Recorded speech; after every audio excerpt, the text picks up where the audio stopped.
It's a story which was told thousands of years ago by the poets of ancient Greece. And since then, it has been told and retold countless times. Bertie says that his muse, the lovely Princess Beatrice, inspired this version. A long time ago, in the age of heroes, when gods and goddesses still took a close interest in human affairs, a great wedding was planned between a famous warrior called Peleus and a lovely sea nymph whose name was Thetis. All the kings and queens of the day were invited to the wedding feast, as well as all the immortal ones who live on Mount Olympus. All, that is, except for one. For no invitation was sent to Eris, the goddess of strife. Now, strife is when people argue, and it was generally thought a bad idea to invite strife to a wedding party, in case she caused the happy couple to quarrel. Eris was extremely annoyed about being overlooked, and as revenge, she decided to play a spiteful trick on the wedding guests. Just as the celebrations were at their height, she appeared in the banqueting hall dressed as a serving girl.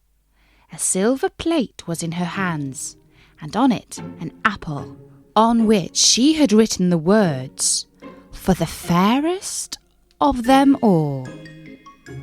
This she placed on the table where the three loveliest goddesses were sitting. Their names were Hera, Athene and Aphrodite. Immediately that they saw the words on the apple, a quarrel broke out between the three goddesses. Hera said to the others, "I am the queen of all the immortal gods, and it follows that I must be far fairer than either of you two. So therefore the apple belongs to me." "My dear Hera," said Athene, "you might be queen, but I am the goddess of wisdom, and therefore I know absolutely everything that is worth knowing. You must believe me when I say that you are quite mistaken. Wisdom is beauty, and beauty is wisdom. They are one and the same thing, so therefore the apple belongs to me." "Darlings," purred Aphrodite, "it's quite obvious that the apple belongs to me. I possess the power of love because, to put it quite simply, I am so much more beautiful than anybody else." The goddesses carried on arguing continuously for years after the wedding was over. For time means nothing to the immortal ones. The king of all the gods, mighty thundering Zeus, became quite fed up with listening to their bickering. When at length he was at his wits' end, he suggested to the three lovely goddesses that they resolve the question once and for all with a beauty contest. And that is exactly what they did. That the most handsome and fashionably dressed mortal who walked on the face of the earth was Paris, Prince of Troy. They decided to surprise him. One day, when Paris was out hunting on the foothills of Mount Ida, he discovered the three lovely goddesses standing beneath the tree. In all his life, he had never seen such dazzling beauty. For a moment, he stood amazed. Then Hermes, who was the winged messenger of the gods, flew up to Paris and spoke to him as follows. "Hail, Paris, Prince of magnificent Troy! Lord Zeus, the king of all the gods, sends you his greetings. He wishes to bestow upon you a great honour. He asks that you give this apple to the fairest goddess of them all." Paris, who normally had a keen eye for beauty, found it hard to choose. Each goddess was so beautiful. Hera had the most lovely milky white skin ever seen. Athene had the most dazzling dancing eyes, and Aphrodite had the most charming smile. Which should he pick? At length, seeing that he was at a loss, Hera said to him, "Prince Paris, give the apple to me, and I will give you the gift of great power." Athene, not to be outdone by this offer, said, "Prince Paris, give the apple to me, and I will give you the gift of great wisdom."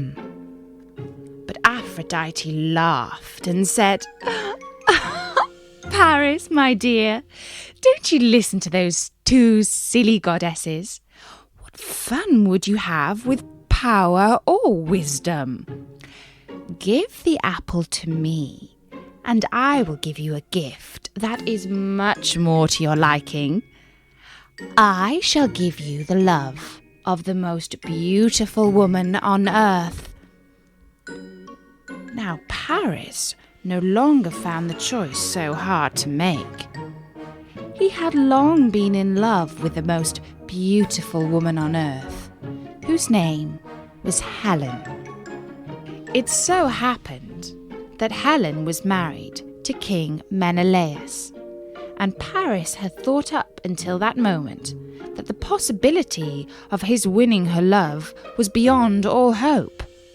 But now he understood that his chances would be greatly improved. And so Paris gave the apple to Aphrodite. She giggled with delight, but the other two goddesses were furious and flew directly back to Mount Olympus in a great huff, where they complained long and bitterly to Zeus about the unfairness of the competition. Zeus had a dark feeling that there was trouble in store for humankind. Paris set sail for the land of Sparta, where Menelaus was king and lived with his beautiful queen Helen. Menelaus welcomed the famous prince into his palace, and while the two sat about talking, Queen Helen came down from her perfumed room, looking as lovely as a goddess. The maid-servants brought her a seat and covered it with a soft lamb's wool rug, and she sat before her silver workbox. But before she began to embroider, she glanced over at the visiting prince and questioned her husband. "Shall I guess the name of this prince who has come to visit us? Let us see if I am right or wrong. I have heard tell of a prince from far off Troy, who is famous the world over for his looks and fashionable style. Is it he, Paris, Prince of Troy, who has come to stay with us?" "My dear wife," said Menelaus, "as always you are quite right. It is indeed Paris, Prince of Troy, who is paying us the honour of his visit." And Paris acknowledged Queen Helen with a nod of his head. At dinner that night, Helen added a special potion into the wine, so that anyone who drank it would forget all his cares and be happy for the rest of the evening. They feasted and made merry, and while Menelaus was busy laughing and joking with one of his generals, Paris spoke softly to Helen. "Most beautiful queen," he said, "I beg you, meet me tonight in the orchard beneath the palace walls, and we shall sail away together in my ship and head directly for Troy, the most magnificent city in all the world." And because the goddess of love, Aphrodite, had wished it so, Helen could not help herself and agreed to his suggestion. When King Menelaus awoke in the morning and discovered that his guest and his wife had run away together, he flew into a rage, kicking the furniture and punching the walls of his chamber. He swore before all the gods that his revenge would be truly terrible. And so he went to see his elder brother, King Agamemnon of Argos, and spoke to him as follows. "My dear brother, the honour of our family has been besmirched by this foreign peacock, this perfumed playboy, this prancing Prince of Troy. Let us gather together, all the kings of Greece, and combine our armies into the greatest force that has ever been seen since the dawn of history, and let us sail to the far-off city of Troy and teach Prince Paris some manners." But Agamemnon was wise, and he knew that it is always a terrible mistake to rush headlong into conflict. He suggested first that they send an ambassador to Troy to request the return of Queen Helen, whom he was sure had been kidnapped against her will. He knew that Paris's father, King Priam of Troy, was a good man, and he was sure that he would order his son to release her. And so they sent a message to Troy in the name of peace and reconciliation.